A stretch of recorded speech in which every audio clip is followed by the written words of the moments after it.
So today I'm here to share the story of Shpresa.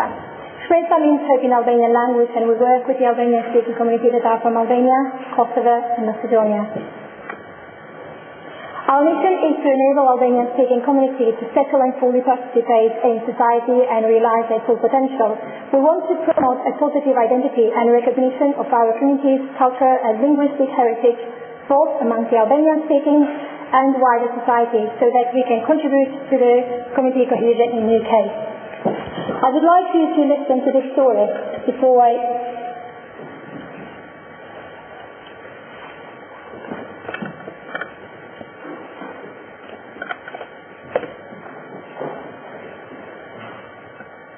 Sorry.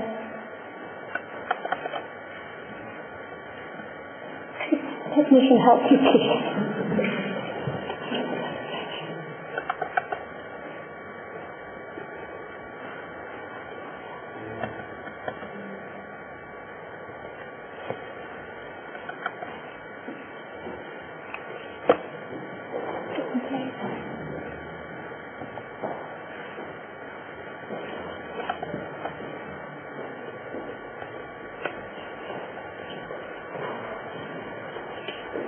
Sorry, just need...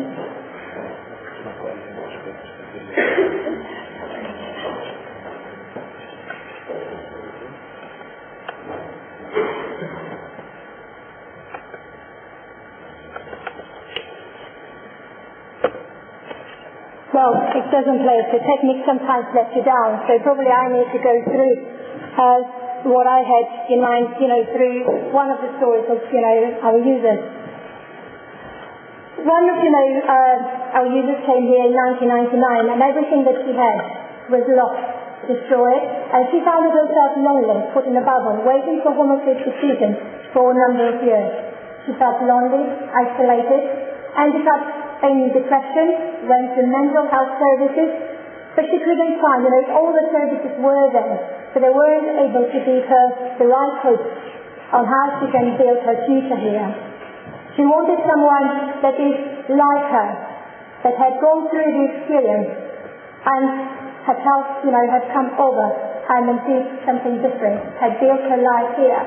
So through coming to our project, she saw people that, like her, have managed to overcome the difficulties, the loneliness, the isolation, the information, the orientation of, herself, and, she became really, really active. But, this wasn't because the services weren't here. All services were here. They were giving her the right support. But because the people that were giving the right support weren't like her, they spoke a really, really good English. And because she had, very little English, she thought she never would be able to find any job. Because people had had a whole career here in this country. So, this was one of the stories. So people come here, from our community, from different reasons. Some fled, from conflict in Albania, some from conflict in Kosovo or Macedonia, and everything they had was lost.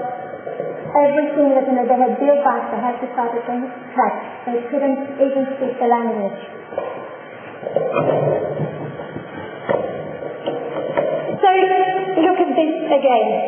Today I'm going to talk on how we, from a single community group, move to an organisation that enables integration. And there'll be three areas that I'm going to cover. The role of Shpresa in supporting the Albanian-speaking community and the wider community, the journey that Shpresa has come into getting to this point, and where we are now, and how the situation that we are is we're going to respond to it. How it all started. Well, we started supporting ourselves. We mobilized our community to help themselves, and from the outset, we looked to work in partnership. We were really outlooking. We didn't want to isolate our community, get the skills and do everything for ourselves. We wanted to work with others and started working with schools or other community groups. We wanted, we've been working for 10 years. So our, unique selling point is that we have maintained to be user-led when, the organization has moved so far.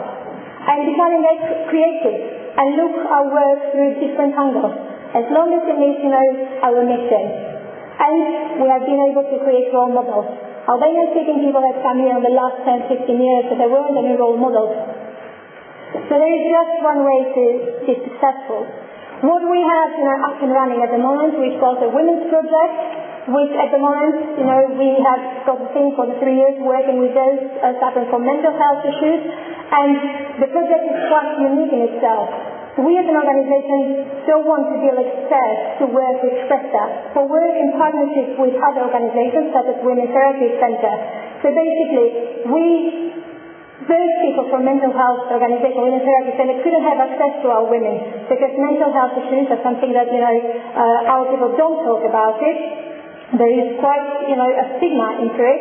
So we were able to work with our community to promote the mental health, to promote the well-being, and then create that trust relationship with Women's Therapy Center. And we hope that after 3 years, this work doesn't need to be done by us because that trust relationship has been built amongst a mainstream that could provide us service for which they are unique. We run the Children's Project, and in the same way, on the Children's Project, we run the supplementary schools, and that is run in partnership with mainstream schools. I think Shpresa is very few organizations have the model that works similar with Shpresa. Basically, we ask the schools to give for free the venue, and in return, we help them with training for their people on refugee issues and migrant issues, on the Albanian cultural awareness. We do assemblies at the school. So we manage, through our work, one of the schools got an outstanding on community cohesion, and all the schools have a problem on how to deal with it. We've got the Youth Project, and again, Youth Project is run in partnership with other partners, and that enables our young people to come together, be proud who they are, and be working with other communities and be, with other young people through working with other organizations. Volunteering Project, that's what we created, that is from our youth as a women's support group or other activities. We mobilize women and we show them to become volunteers amongst our project, and they are spread in different activities, and after that they will join the volunteering scheme, they will do all the training and capacity building, and then they will be dispersed, put in the other communities to work. So basically all our assistant teachers, for example, are going in mainstream schools to get that experience working in a mainstream or in another organization. Advice and advocacy. We don't get any funding to do advice and advocacy, so what we do, we know we provide that in the area, and then we bring them, within our premises, and then we provide interpreting. So basically they meet their targets and we enable our people to get the right advice and advocacy. Campaigning.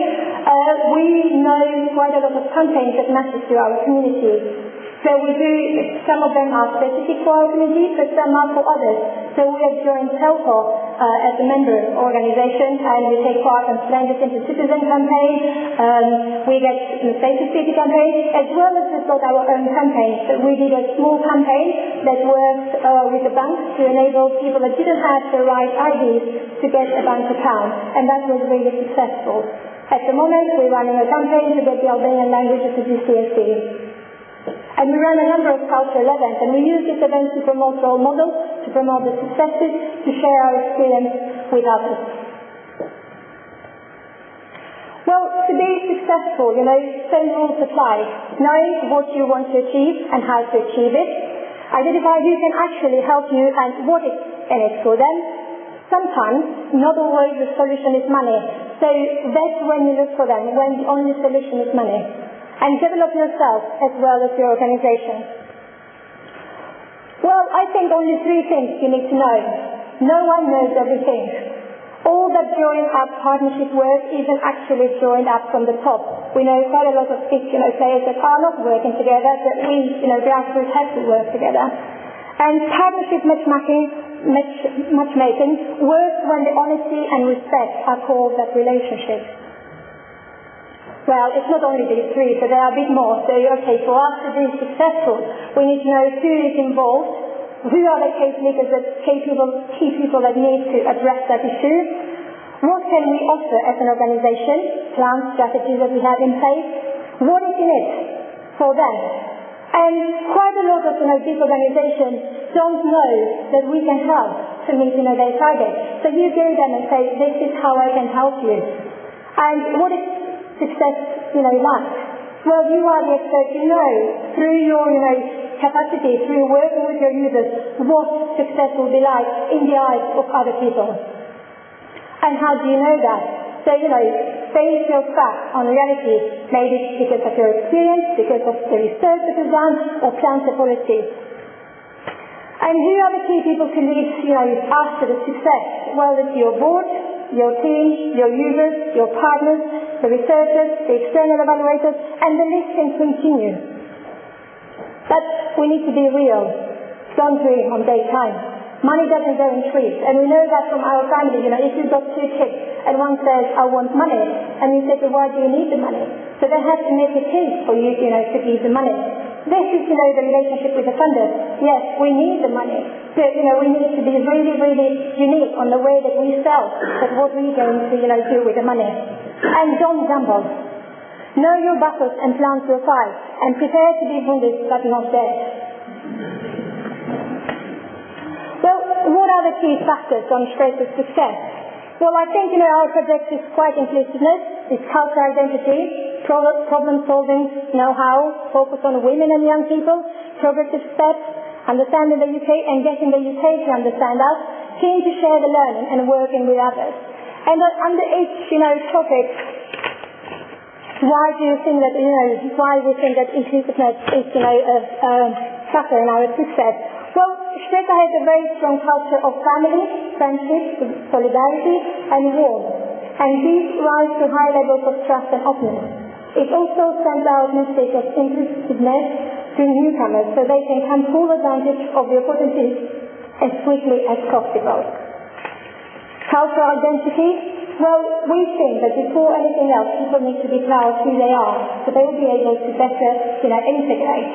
And problem solving, know-how. Amongst ourselves, we have created, a trust relationship with our users. We know that, what are our limitations, what we can do, so we've got a pool of partners that we trust and we have worked over the past, so we know that they're going to do a good job when we refer clients to them.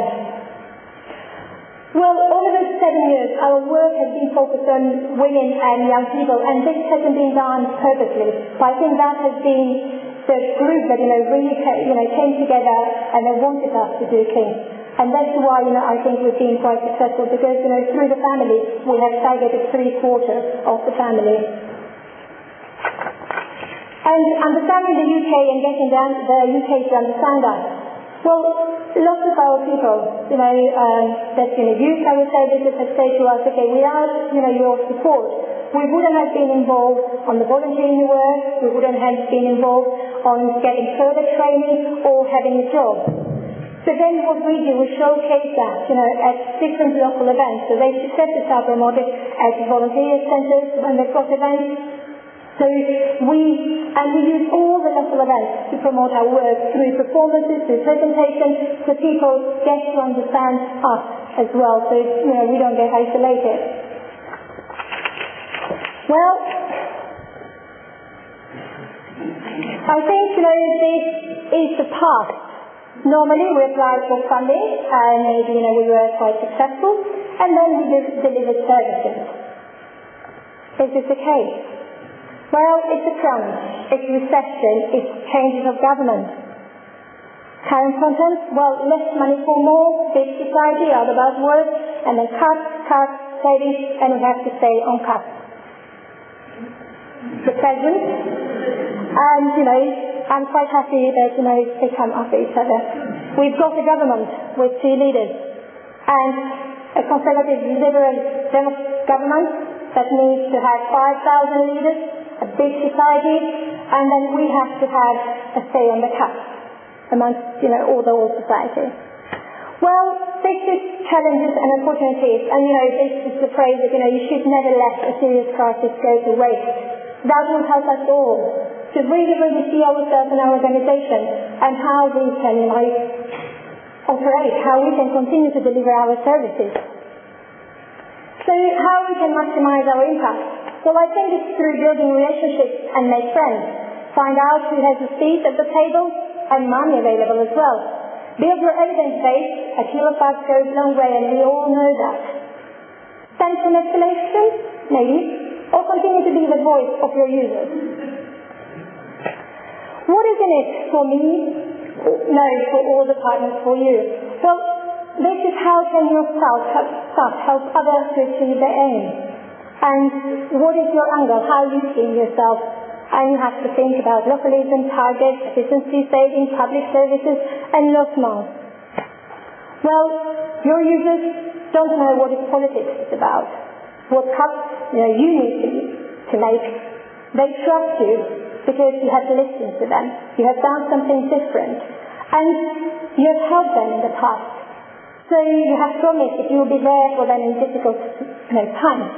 And I have here another video which is not playing. But what that video was about is for a young boy that came here in 1999, and he was 12 years old, and then social services took care of him. They put him in accommodation with other boys, and then gave them £35. They didn't know how to cook.